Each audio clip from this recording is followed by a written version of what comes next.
Welcome to Ask Me Anything, featuring spiritual medium and psychotherapist Kelly White.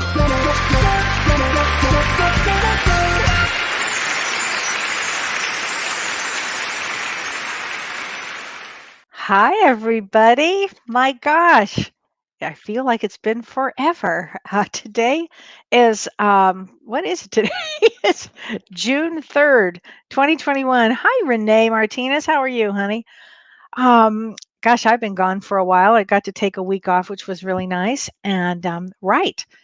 So that's what I was doing. I'd love to know what everybody's been doing and what they're feeling about with this energy. It has been forever. Hi, Tracy.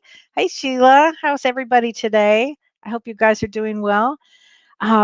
This energy's been something, huh? Hey, Lori, how are you? Hi, everybody. This has been a great, interesting time that we're in right now with this new astrology that's going on for June, because it's really been it's a big situation we've got going on. So hi, Gloria. Oh, I'll make sure I say hi to Don. That's so sweet. Hey, Susan. Thank you. I love this color.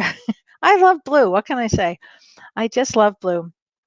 Anyway, so I want to talk a little bit about the astrology of what's going on this month, and it's a big, busy month.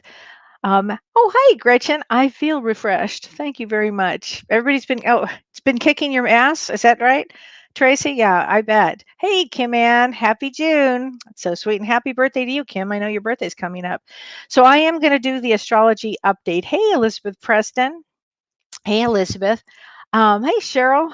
Yay, you made it to the live show. That's great. So, which is always fun. Hey, Cece, how are you? Well, I could just sit and wave hi to everybody all day. But anyway, let's talk about the astrology for June, because it is, hey, Wendy, I missed you too. Yeah, this energy is a metamorphosis energy. This is a big month. This June 2021 is a very big month. Let's start with what we have retrograde already, because I'm going to start with that. I'm going to hit some highlights, okay, of what's going on here. Hey, Lizette. Hey, Peggy. So first of all, as we remember, Pluto's already retrograde. That's retrograde, and that goes, I believe, until October. Saturn is retrograde also, and now Mercury is retrograde. And Mercury stays retrograde in its own house of Gemini, in its own planet of Gemini, for until June 22nd. And Mercury retrograde in Gemini makes it doubly intense. It makes it a lot more intense. And this could bring problems with communications. It could bring don't sign anything if you don't have to. If you don't have to, wait.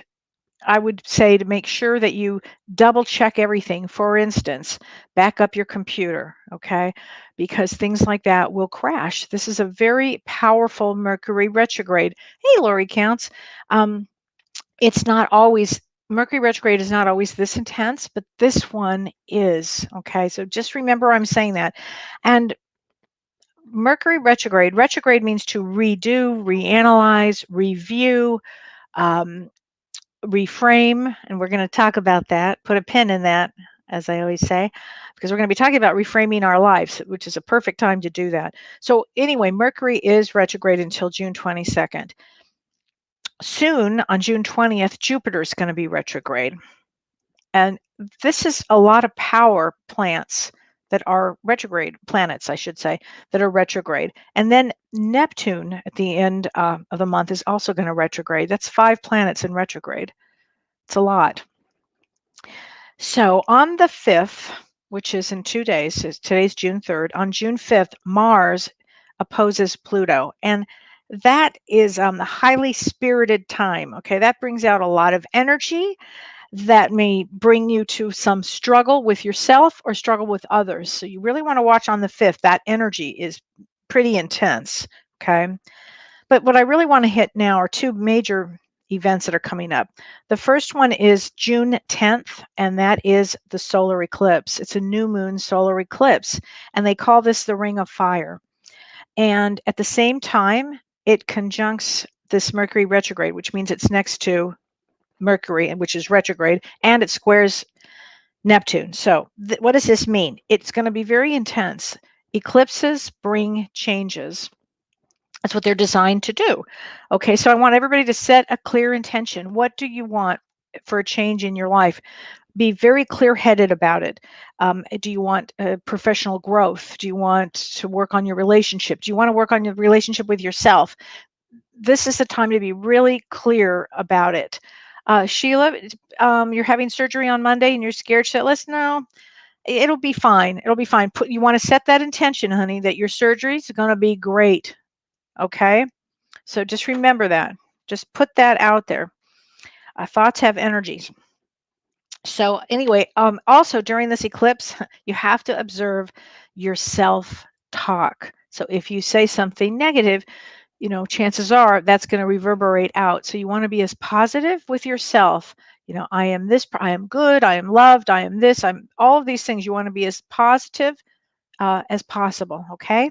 It's important with this eclipse. This is a big eclipse, major actually. Then on June 14th, the big astrology event of the year, actually, most astrologers call that on June 14th. And this is Saturn and Uranus squaring. So Saturn is the old way of doing things. Saturn is the old construction, the old ways, karma, actually. And Uranus is the new way. It's the new way. How we do things a new way now. And when they square, things are going to collide. It means collision. So I want everybody to look at their life as what was their life like? What were you guys doing in the year 1988? Let me backtrack. This energy began in 1988. Okay. So what happened in 1988? I can tell you, I went through my first divorce. So I was a big one. That was 1988. Actually, it was nothing compared to the rest of my life later on, but that was 1988. Then, if we look at the year 1999 and 2000, what happened to you in 1999 and 2000? In my case, I had a head injury, changed my life, and now I'm doing this show. So there you go. And then I want you to look at the years between 2008 and 2010. For me, I went back to grad school. So most of you will look at your lives and go, wow, I had a big ticket item happen during that period of time. And that's what this Saturn Uranus square brings. It brings big change, big change. So if you look at the fact that we had this big eclipse on the 10th, then we have this big square on June 14th with 4 planets retrograde plus a 5th one coming up. That's 5 planets retrograde. It's a lot of energy, that happens. So it's going to be a very big, powerful month, truly. And then on June 20th, we enter Cancer. The sun goes into Cancer, and that's the summer solstice too. And that's going to be a very powerful day because that's when Jupiter also goes retrograde. So you can see what I'm saying. It's like every couple of days, there's a big ticket item here. On June 22nd, Mercury goes direct, and it goes direct again in Gemini. And that's going to make things move quickly and clear things up fast for everybody. But then on June 25th, Neptune goes retrograde in Pisces. And that's often a great time to get for intuition. So a lot of you healers out there, a lot of you mediums out there, and psychics, your energy should be pretty, you'll be very in tune with what's going on. So really, in conclusion, pay attention to how you're reacting to everything, okay? Wow. So Tracy said, let me see. Elizabeth says we can set intentions for more than one thing, right? Oh yeah, absolutely, honey. Set as many intentions, write them on a piece of paper, light a candle. I mean, really put your energy into that, to making some clear-headed intentions of how you want to make a change. Sarah says, what do you think about shoulder replacement surgery during this time? Well, it's funny. I have people in my family that have just recently had that. Well, does it need to be done during this time? I mean, again, you're going back to do something, but if it's possible, I would probably wait until after about June 25th. That's what I would do. I get asked those kind of questions all the time, by the way. So that's what I would probably do, Sarah. Um, but, and I want, Tracy said, my son was born in 88. There you go. 99, you lost your love to suicide. Sorry to hear that. In 2008, you were given an opportunity to develop your own department. So those are big ticket items. So let's going forward, we'll know that some major big things occur, you know. So I think, and Lisa said, my life was a mess in 88. My mom died in 99, and I lost my home in 2008. Then a severe depression in 2016. Not a great cycle. Well, you're right, Lisa. That is a terrible cycle. So going forward, it's going to be a much better cycle. Okay. It sounds like you've already gone through your stuff already, but this brings change.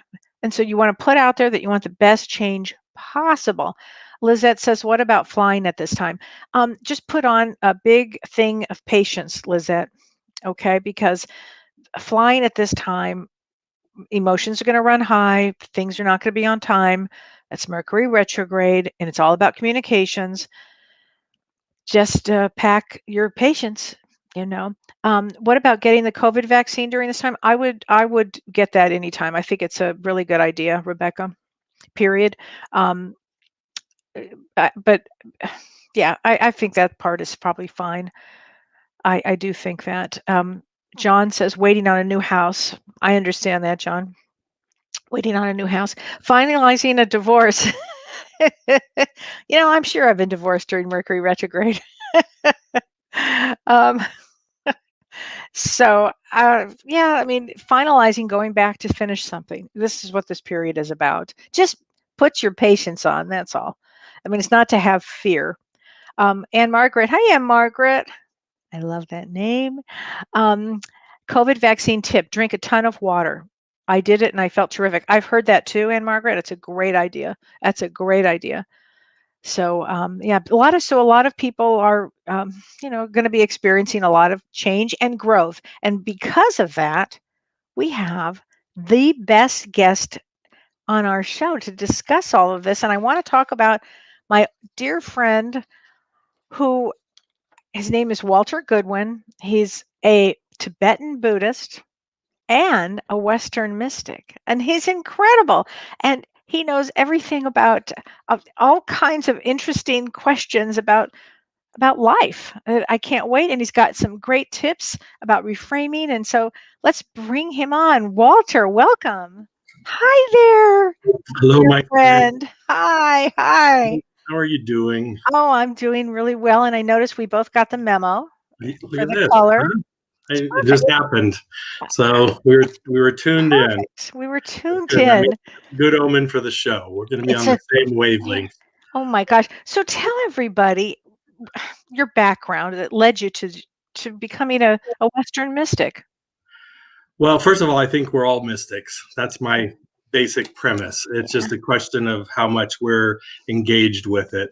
Um, Many years ago, about 40 years ago, I met my first Buddhist teacher, and I studied with him for a lot of years. And he was really adamant about us remaining Westerners and not running off to ashrams or caves or monasteries. And so his contention was that we should stay involved in our lives and make our lives successful as Americans or Westerners, and that we should use that to build up our spiritual practice, which initially I thought was, I don't know, it wasn't what I wanted. Didn't want to be Right. a successful Westerner. I wanted to run away from all the people and the energy and trauma and everything. And but that's what I did. So I went into business because he basically forced me to, and I tried to turn that into spiritual practice. And he passed away. I don't know. I guess I was with him for maybe about 15 years before he passed away. And then I ran into a very interesting Tibetan guy, and I'm not sure I would have understood his approach or been drawn to Tibetan stuff necessarily without what I had done prior to that. And he was great, and he continued to impress upon me the need to stay involved in my businesses and to Wow. use that as part of spiritual practice. So I guess that's the best way to summarize my many years in practice, is that I've had to learn, or tried to learn, Yeah.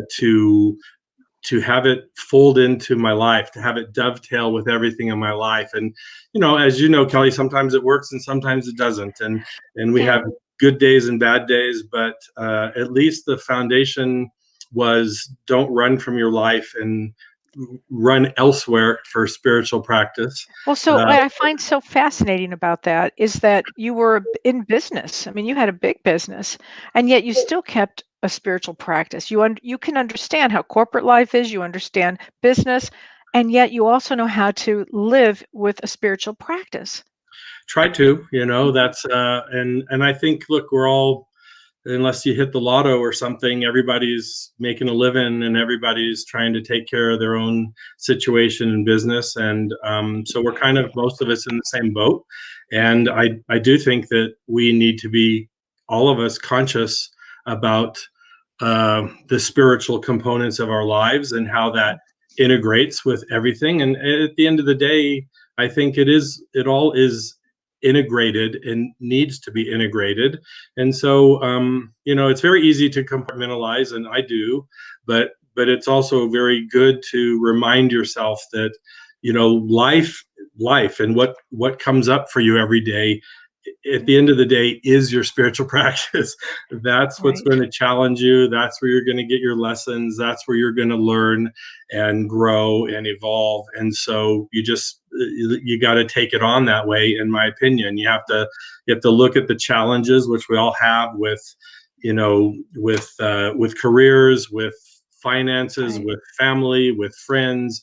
And those challenges are the things that mold us and turn us into better versions of ourselves, or Right. not. But it's Right. all an opportunity. Every problem is an opportunity. Every bad situation that you want to run away from grumbling is an opportunity to evolve yourself and to change your profile, your spiritual profile. And that's kind of Right. my take on things. My approach is to try to find an integrated approach to your life, but one which is very conscious, and one which you can Mhm. manipulate to your advantage, and work to your advantage. And at the end of the day, you could almost call anything spiritual practice if you bring the right motivation to it and the right intention to Yeah. it. What I've always loved working with you is you have this ability to take a complicated subject and really make it so people can understand it, whether they have a left brain or a right brain or however they learn. And when it comes to Buddhism, or it comes to mysticism, let's talk about that for a bit. How would you even explain Buddhism to people that were new? Well, I don't know how typical Buddhists would explain it, but I know how I would, after Yeah. about 40 years of playing around with it and trying to redefine it for myself. It's not hero worship or guru worship particularly. Hmm. It's really about kind of doing an analysis of the goods and the bads and the uglies and the pros and cons and the of your life across the board, Wow. and you know looking at your life from the perspective of consciousness. I guess that's a fair way Yeah. to label it. And so um, I often relate consciousness to emotions as a kind of a simpler way to look at it. If we don't know what to make of higher consciousness or lower consciousness, and you have a pretty savvy audience, so you guys would all understand that. But we all understand being depressed, and we all Yeah. understand being elated, and we understand being happy and being sad. And so I guess what I would assert is that consciousness is like that. You sometimes feel that you're in a higher state of awareness or consciousness, and sometimes you feel foggy and unclear, and that today you're off. So for me, Buddhism is an analysis of that, and it's a attempt to deconstruct it and unravel it and say, well, what things can I do which lift me up, and which Okay. things kind of come at me, whether I like it or not, that drag me down. Hmm. And how do I manage all that? because I guess the assertion in Buddhism 101 is that the Buddhists would say that every being, so certainly every human being, comes with Buddha nature, is equipped with higher consciousness. It's like dirt on your windshield. The windshield is inherently clear, but the more junk you get and the more bugs as you drive through life, the more you can't see what you're doing. But that, the bugs in the dirt are not you. The consciousness is clear, the windshield is clear. So the question is simply, can you apply certain practices and principles to clear the gunk off and to lift yourself up out of a funk? And what are some of those practices, and what can you do to be more conscious or aware of where you're at and what's affecting you, and given what's affecting you, what you can do about it? And to me, that's all of Buddhism, is just, the Buddha said, don't listen to me if it doesn't resonate with you. Go do your thing. Like, go out there, test it all out, and ultimately you're going to be the one that determines your own fate and your own happiness, your own level of awareness. So what you're saying is take responsibility. Absolutely, take responsibility. And maybe some people are having a bad day and they don't want to take responsibility. And then there's other times when you think, okay, I will. And then you wake up the next morning and you go, but I don't know what to do. What does that mean, to take responsibility for my own consciousness and awareness? And that, I think, are the precepts of Buddhism and mysticism. I almost see those things as being synonymous. One just looks more Asian, and the other looks more, I don't know what, shamanistic or something. But the way I see it is it's all an approach to understand the energies of your life and understand the components of your life and how to address the positive and the negative components of your life and work with them to improve your condition. Like if somebody's unemployed and doesn't have the money for food or lodging, they know, I need to get employed, or I need to get access to money because I need food and I need a roof over my head. It's the same thing. Instead of saying I'm unemployed or I'm hungry, you say, well, I hurt. I'm having pain. So where does that pain come from? And what can you do to try to mitigate that, or to understand it better, to have more clarity? And to me, that is what mysticism and Buddhism is just understand your own human condition, whether it's overarching over the course of your whole life, or maybe multiple lives if you go that route, but also like on a day-to-day basis. Okay, I feel like crap today. What did Kelly say about the retrograde planets? And then you go, I think there's something to that. So I'm not going to sign this until the end of June, and I'm not going to do this, but I am going to go back and reflect on that. And then all of a sudden you're like, guess what? I'm taking control of my life better. And I'm processing the conditions of my life and the energies of my life. And if you work on something, it tends to get better than if you don't work on it, right? Absolutely. I mean, to become aware of something. Jennifer says, taking responsibility is one thing, but how do you fight through to help the light bulb go off towards betterment? Great question. Well, I think taking responsibility is the first step, and I think Jennifer's right. That's really only the first step. Yeah. But once you take responsibility, really, her question is a great one, and it's what I'm trying to convey, that there are ways to get the light bulb to go off. But let me just throw some examples out there. Maybe we all know what it feels like to be exhausted and drained.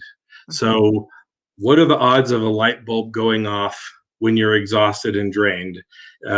Slim.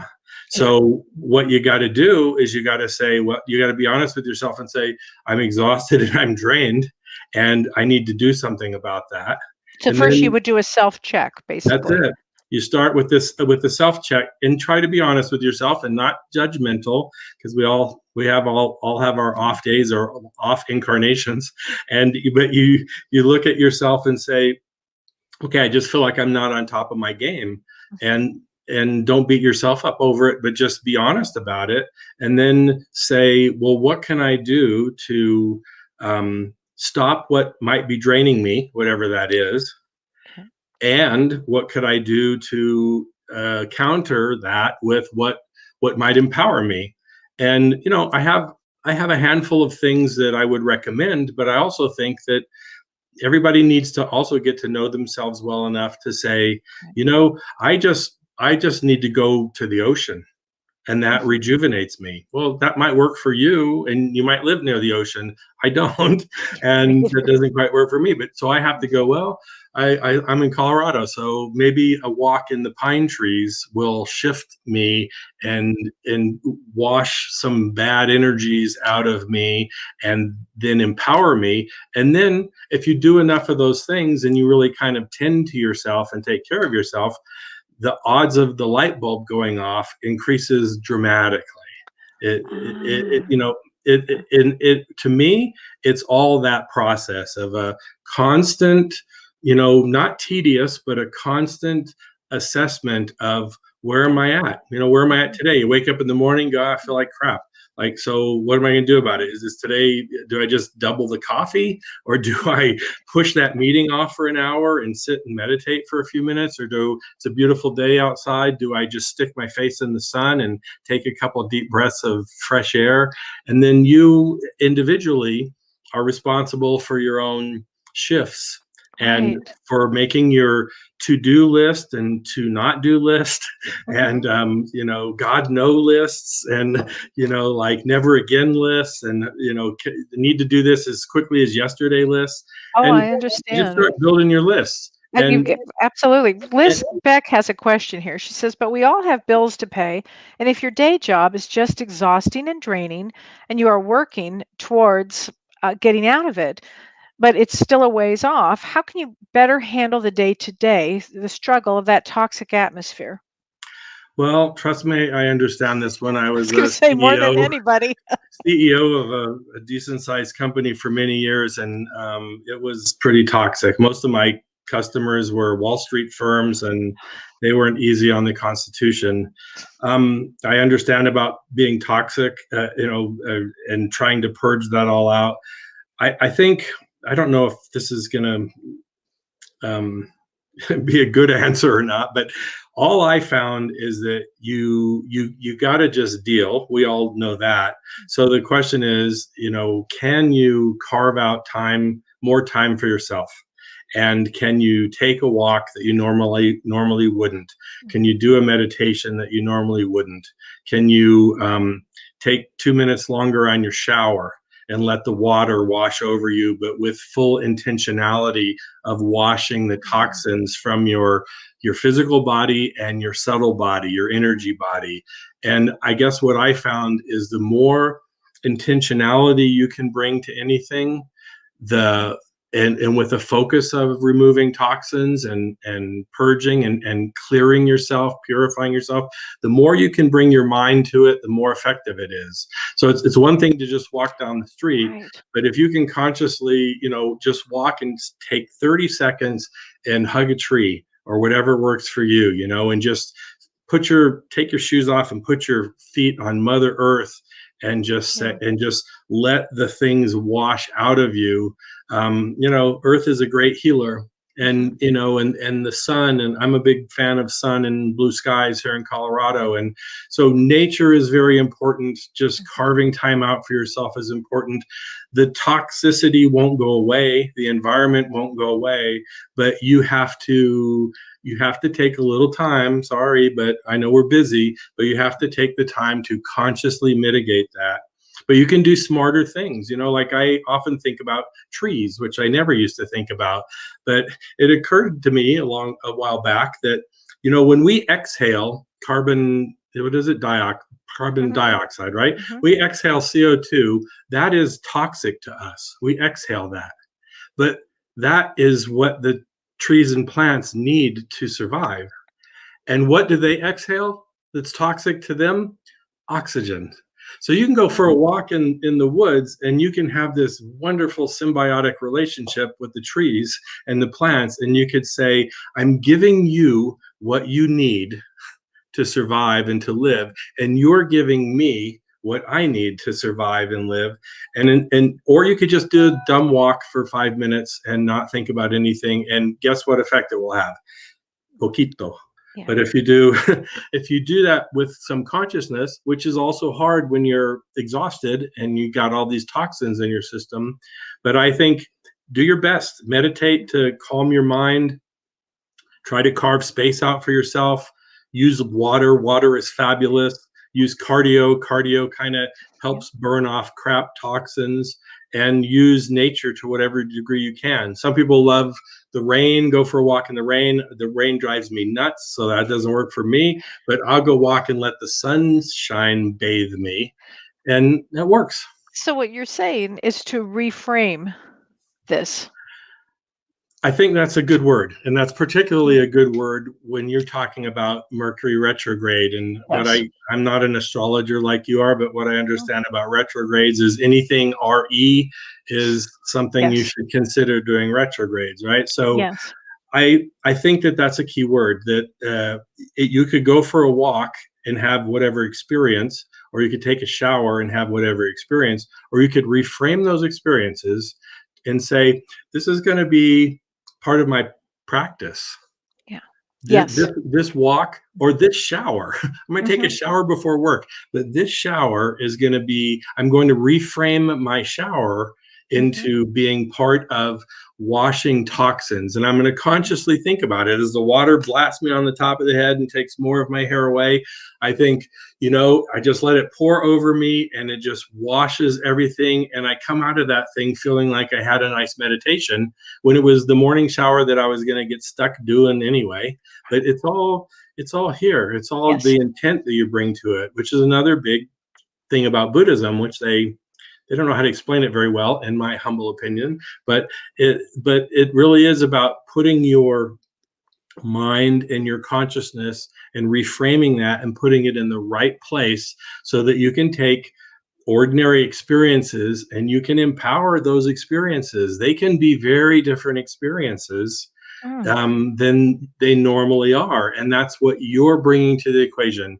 Even though you're tired, even though you're exhausted, even though you feel you're toxic beyond, those are the most important times for you to pound your fist on the table and say, fuck it. Tomorrow I'm going to take a spiritual shower or whatever you want to call it, and tonight after work, when I go to the mailbox and back, which is my 30-second walk either way, this time I'm going to be conscious, and I'm going to, this is part of my empowerment of myself. I'm moving away from using the word spiritual as much as I moved away from religious many years ago. I don't even know if I want to think about things in terms of spiritual or not, because it's all spiritual, it's all life, it's all about consciousness, and we're either more conscious on a day-to-day basis and more empowered, or less. And if we're more consciousness, if we have more consciousness, are we more energized? Yeah, because it's all about energy. I mean, let's talk about energy. Yeah. Let's do that. It's kind of an oversimplification maybe, but I think it's also accurate. I mean, any physicist will tell you that they might say matter doesn't exist. Like here's my watch that's sitting here. This is matter. If it would hurt if I did that. It's hard. But a physicist will tell you matter is just another form of energy. It's just energy that's been slowed, if you will, to a different level. So everything is energy. That means your energy. My desk is energy. My watch is energy. I'm energy. Right. I'm energy. Now, I have a body, and it has matter and mass, and it has cells, and it has a lot of other things. And somewhere in there, I have a consciousness and thoughts. But it's just like the difference between my body and my thoughts is really just the difference between the energy in this matter versus the sun that's outside, which is waves of light and photons and things. So the way I tend to look at things is, if you can accept the premise that everything is energy, and you can accept it from a spiritual perspective or a otherwise metaphysical perspective, or you could accept it from the perspective of physics and ask any physicist, is this all energy? And they'll say in some fashion or other, yes. So that's the basic premise, which for me is not that hard to accept, but might be for others. But if you can accept that it's all energy, then what are the grand implications of that? That means that my body is energy. That means my mind is energy. My consciousness is energy. That means my relationship with you is an energetic one. That means my relationship with my toxic work environment is an energetic relationship that I need to figure out and address. Everything. My career is about energy. My relationships are about energy. My family is about energy. My love life is about energy. My everything is energy. My thoughts are about energy, and energy affects energy. I mean, and there's a million good and bad examples of that. You can, I don't know, X-rays are good until you get too many of them, right? And but it's all energy. And so, what can you... Jennifer asks, energy with a soul, tangible versus non-tangible. Yeah, now we get into interesting distinctions, but I don't know. On the most esoteric level, so you guys have really hard questions. I'm not going to come back, Kelly. This is you got to come back for me. Change your consciousness. From the exactly, that's what I need to do. From a very esoteric Buddhist perspective, and some other spiritual traditions, and I don't know about the physicists, but they say there's conventional reality, which is the one we perceive and exist in, and then there's ultimate reality. And in ultimate reality, the rules of the game are different. And that is much more esoteric. And somewhere in between those two, I believe, is, our soul. I think most of us would argue that a soul kind of exists as a separate thing from our body.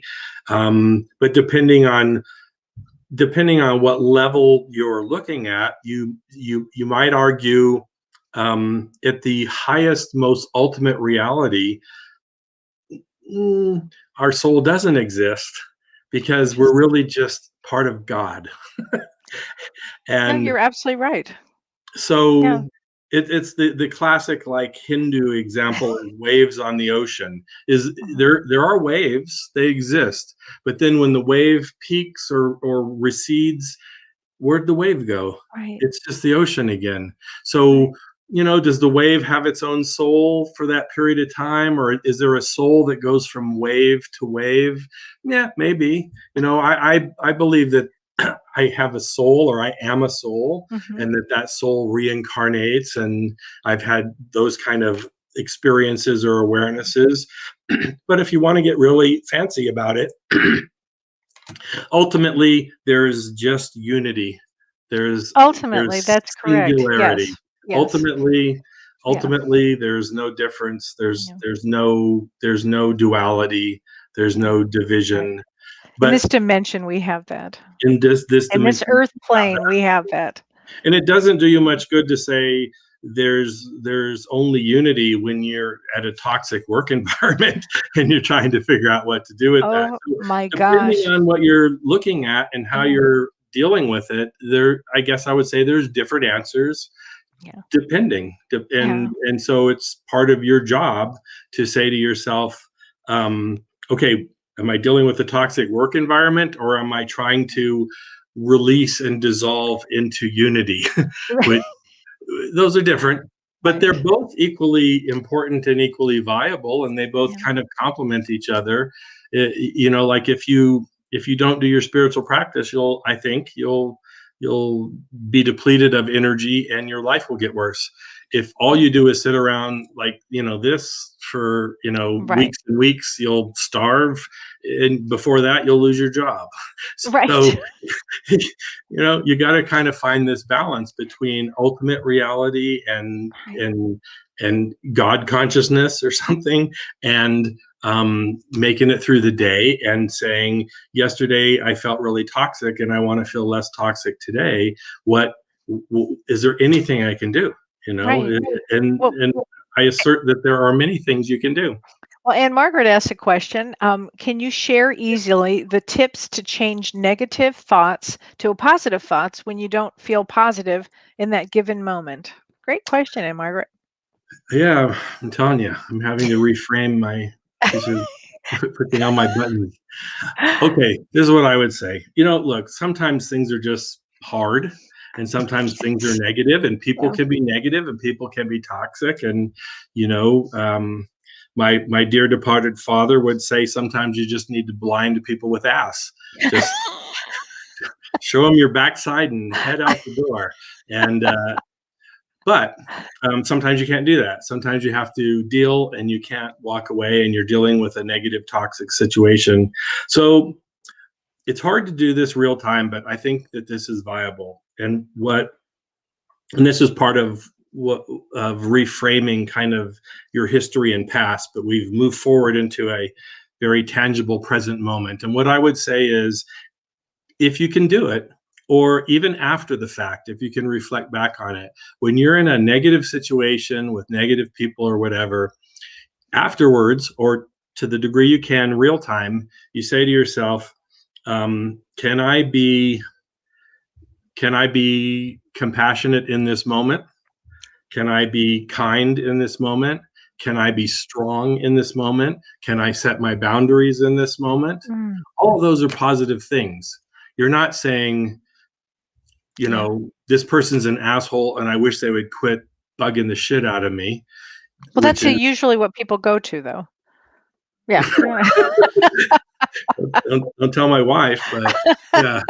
But yeah, that's where we all go. But that's the reframing. Like, if you can Yes. connect yourself and you say, so look, when positive things happen, or I don't know, let's say some really great things happen to a person, we all know that some people react to that very egotistically, like, okay, I'm better than you now because I got a new car and you have an old car. We don't like those kind of people that react poorly to positive things. And we all know we think we know how to behave Mm, somewhat well with reacting to positive things. But when negative things happen, we understandably we try to cut ourselves a little slack, and we try to yeah. say, well, they deserved it, and I'm tired of that shit and whatever. And everyone goes, yeah, I would have been worse than you. I would have, what I would have done, I would have said. Right. But if you can say to yourself, what am I learning from this person? What am I learning from Yeah. this experience? And at the end of the day, could I come out of this negative situation feeling better about myself for having bit my tongue, for for taken a deep breath and responded in a way that was helpful and beneficial, or turned the energy some, as opposed to Yeah. just which Yes. is what we're all guilty of doing most of the time. So I guess I would say, and it sounds maybe a little bit too bold or woo-woo, but in a negative situation, if the best is to do it real time. If you can't, reflect back on it afterwards, but kind of say, was that an opportunity for growth for me? Was that an opportunity for me to reshift things? Yes. That person does that same thing all the time, and if you can say that, well, you're in a good situation, because now you got somebody that just repeats their same toxic maneuvers all the time, and you can take a little bit of time on your own, meditate on it, and kind of go, well, what would be a clever way to respond instead of the not so clever way I always Right. seem to respond?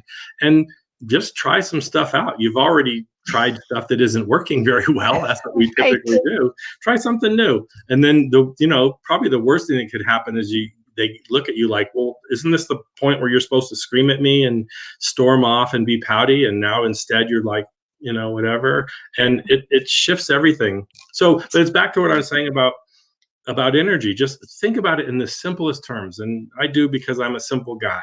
But if I can just kind of go, all right, was this good energy or bad? Was my reaction good or bad? What might be better? Can I infuse some positive energy into this, or can I embrace or hold some positive energy? And I guarantee you, over time, things are different. I mean, we all have a million experiences where somebody's like nasty to you and you're nasty back. Well, we know the trajectory of that, but every once in a while we get lucky or whatever, and someone is nasty to us and we go, look, you're having a bad day. And guess what? The trajectory, we've all experienced that. So all I'm saying is just do that more. Manage your energy more consciously, more often, because none of us never manage our energy, and none of us are always unconscious. We're just conscious some small percentage of the time. So then I would say, guess what? You're busted. You're conscious. Don't lie to me. Don't lie to yourself. You're conscious X% of the time. Double it in the next month or the next year or whatever. React positively. Put yourself on a little bit of a trajectory of catching yourself. And when you don't, think about it afterwards and go, well, shit, I'm gonna, tomorrow's another day. I'm gonna get up and try and be more conscious. Well, hi Kim Ann. She says, I think an important thing to change your current reality is to concentrate on what you want, not what you are dealing with. Energy to the positive, not the negative, and watch your words and thoughts. Yeah, 100% agree. What was the first thing she said? Concentrate on what you want, not what you're dealing with. That's true. And that goes back to some of my Buddhist silliness, which is if you set your intent and you set your goal and you hold that as best you can in mind, then all this other gunk comes in the middle.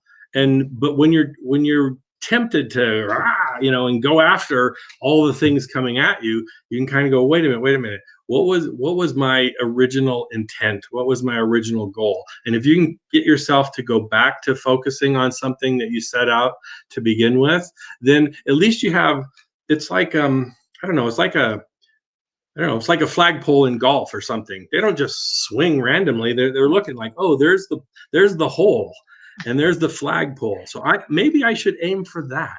And then sometimes it goes this way and sometimes this way. And then they go, oh shit, now I got to go deal with a sand trap.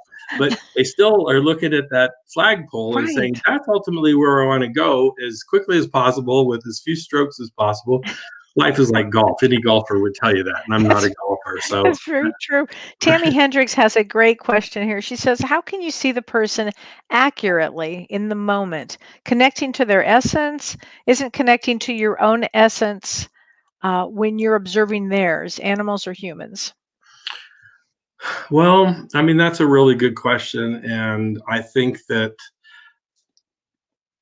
it's really hard to be completely objective and not be somewhat subjective, because we're all assessing and analyzing from our own experience and our own perceptions. But and so sometimes you may get it right, and sometimes you may be wrong, and that's just learning.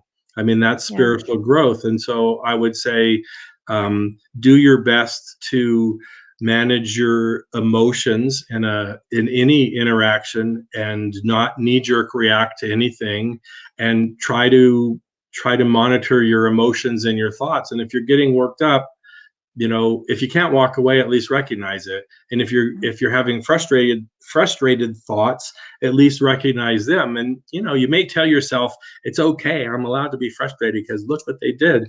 But over time, you might get better at saying, well, I'm not at my best when I'm frustrated.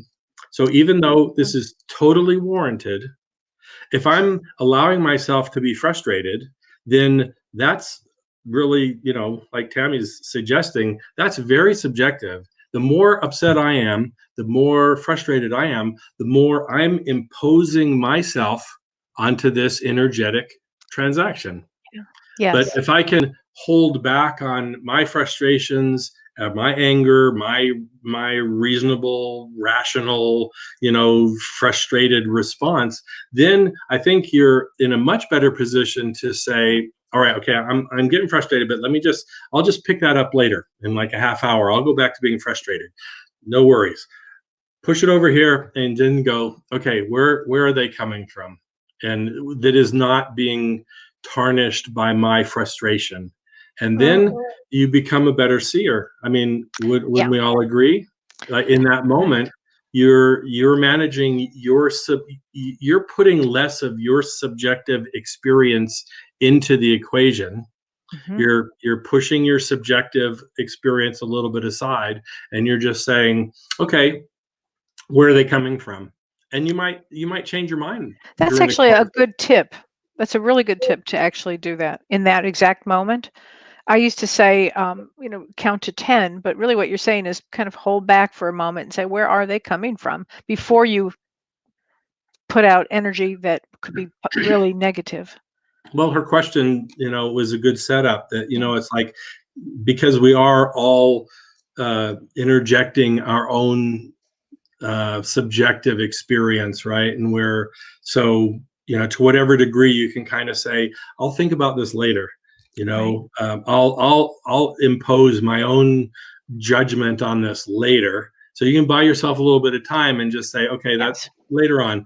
For now, so what do you have to say? What are you doing? And you might start off thinking, what an asshole, and end up saying, okay, now I see your point. You might start off thinking, well, no, they're being very reasonable. And then you realize, no, they're being an asshole. It could go either way, but at least you're being more objective about it, right?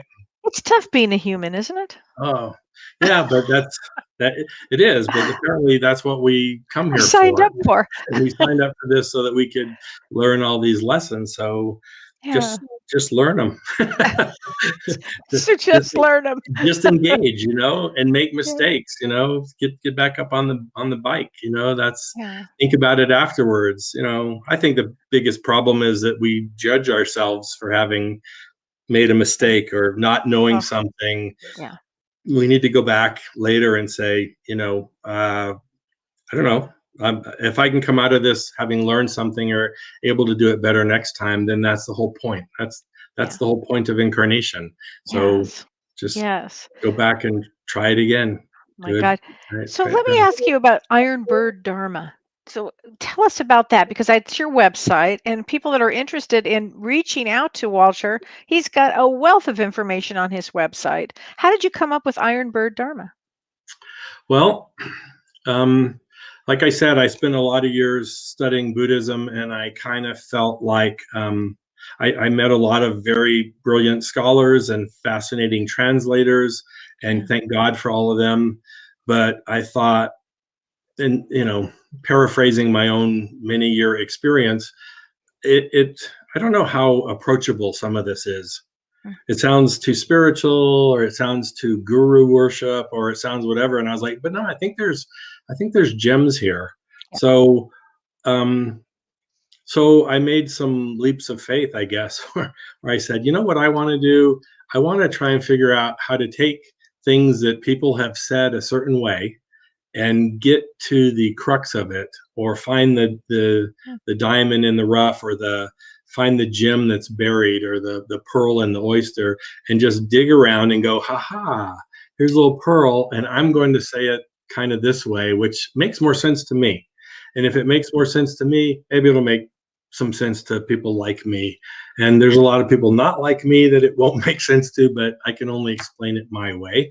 So that's kind of it. I just decided I want to reframe, back to our retrograde planet theme.